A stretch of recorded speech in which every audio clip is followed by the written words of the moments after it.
Some of the buying of gold and also silver goes against some of what I stand for. It also goes against what I advise on this channel. I'll explain my new gold buying strategy, and you can tell me whether or not you think it's a mistake. Let's explore.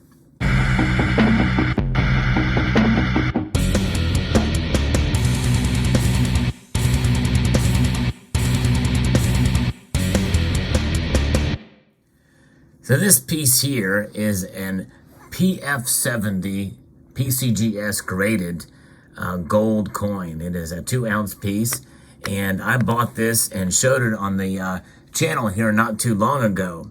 And for those of you who are familiar with my channel, you know that I'm not a big fan of modern coin grading.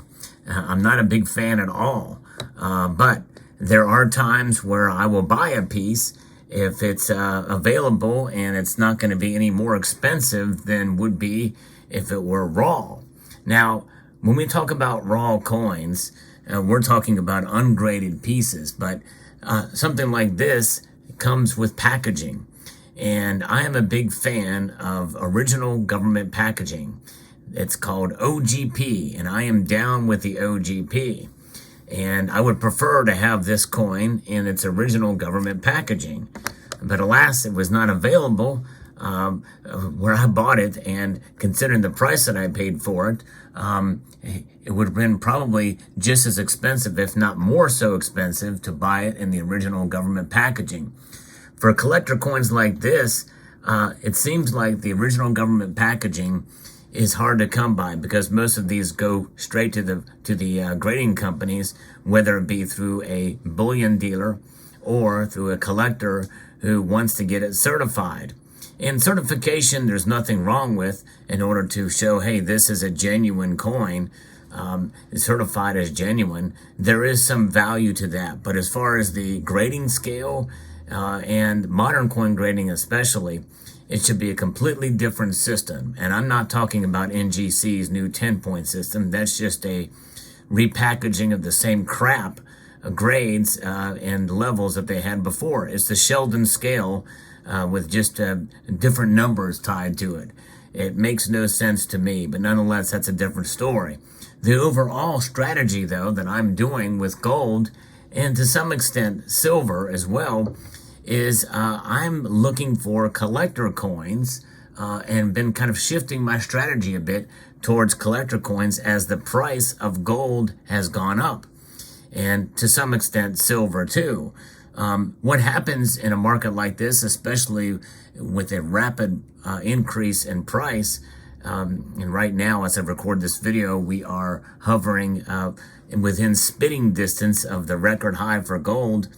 When you find a coin like this, typically the collector premium is fairly high anyway, but that premium does not go up with the spot price of gold for these low mintage collector pieces. And this is, I think, a piece that has like, I forget exactly what the mintage on this is. I think it's like 1,000 pieces or somewhere thereabouts, which is limited but not incredibly rare. It may be 500, I'm not sure, but nonetheless, it does have a premium tied to it.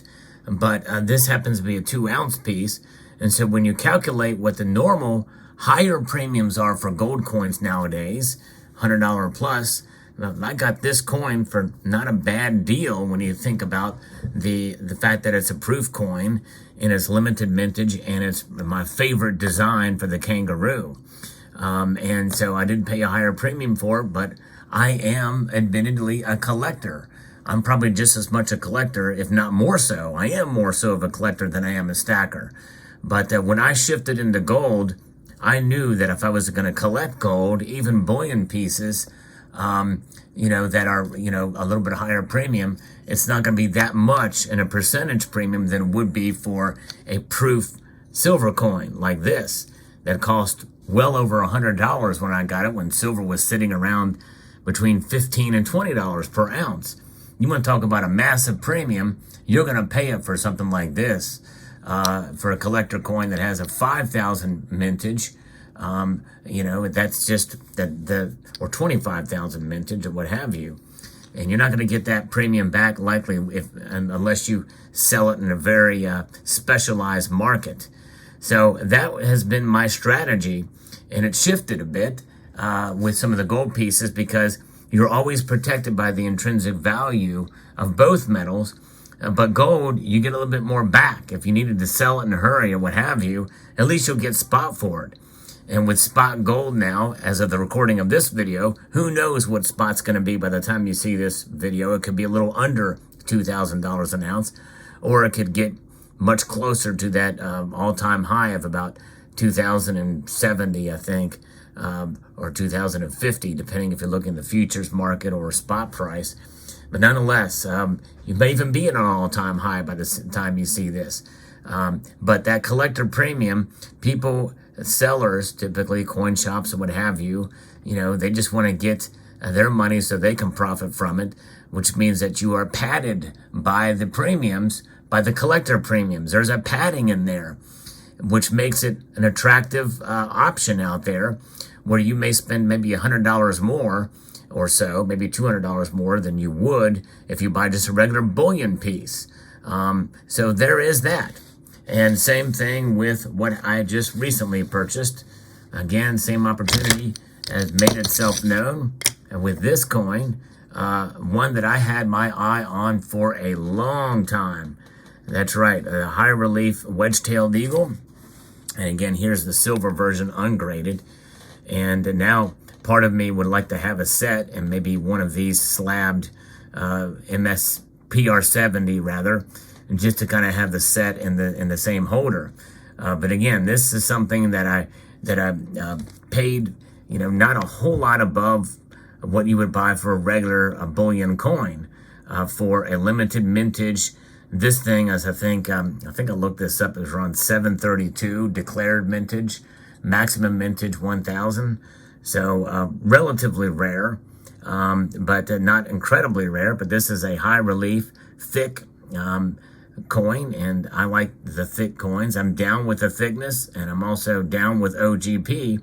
And again, this is another option where, you know, I could not, it just wasn't available. You can't find these in original government packaging. So there you have it.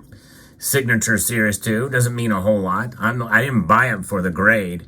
I bought it for the coin. But nonetheless, one of those things where you find that you're paying a couple $100 more than you would buying a bullion coin. And this is something that I had my eyes on for quite some time. And so that's why the strategy has shifted a bit. And I have other pieces as well that I have my eye on, that I'm looking at getting, that watching as the spot price creeps up for gold, but the prices for the gold products are staying the same, which makes them a bit more attractive as a collector. And again, admittedly, I'm a collector, so I could be making a mistake, because what if the bottom falls out on gold, which is highly possible. If the bottom falls out on gold and we see gold fall back into the 1850s, well, I've kind of shot myself in the foot there. But that's the chance you take. It certainly is the chance you take whenever you're making a purchase like this. Buying gold or in any asset class, collector or non-collector, is very much a gamble. As you don't know where the spot price is going to go from one day to the next. And you don't know how collector values can also shift and change in this market. You know, the other thing about buying gold like this, pieces like this that are relatively rare, is it's a very narrow market. It's a very limited, a very specialized market for these types of coins. There's many of you watching this video that this doesn't do anything for you to see gold like this in this form, graded or otherwise. You know, it just doesn't mean anything to you, and I can understand that. For me, it means a lot. There's something about that strike. I love high relief. I like thick coins, and that's exactly what you have in these pieces. All three of them, actually. This is again, the silver wedge-tail. This is beautiful. I love that wedge-tailed eagle design. And so I gravitate towards pieces like this. And when I find a relatively decent value, I'm going to probably jump on it, where it may hurt my dollar cost average as far as stacking gold. I know that the percentage premium for these gold pieces is far less than the silver. And so I feel much better about accumulating that. And I know that I may not get those premiums back if I need to sell it, especially in a hurry or in a panic, which I hope I never have to do. But regardless, it is a very specialized market, and you have to find the right buyer for pieces like this. And unless you're just willing to take spot for them.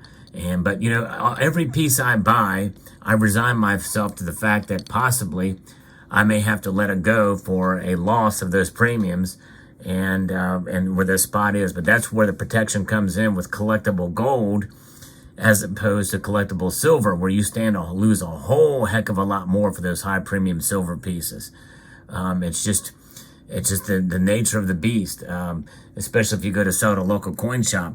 If I was to sell these at a local coin shop, the several in my area, likely they probably would not give me a whole lot more than spot for them right now. I don't know. It just depends. If they see the value and the grade and the holder and the PCGS and the collective value and the mintage, and they can move it, then they may pay me a little bit more, but probably not a whole lot more because they need to make money too. But as a collector, I don't buy them to flip. I don't buy them to make money. I don't buy them to assess where the future market is going to be for the collectible coins. I buy them because why? I freaking like them. I like these coins. And to me, that is the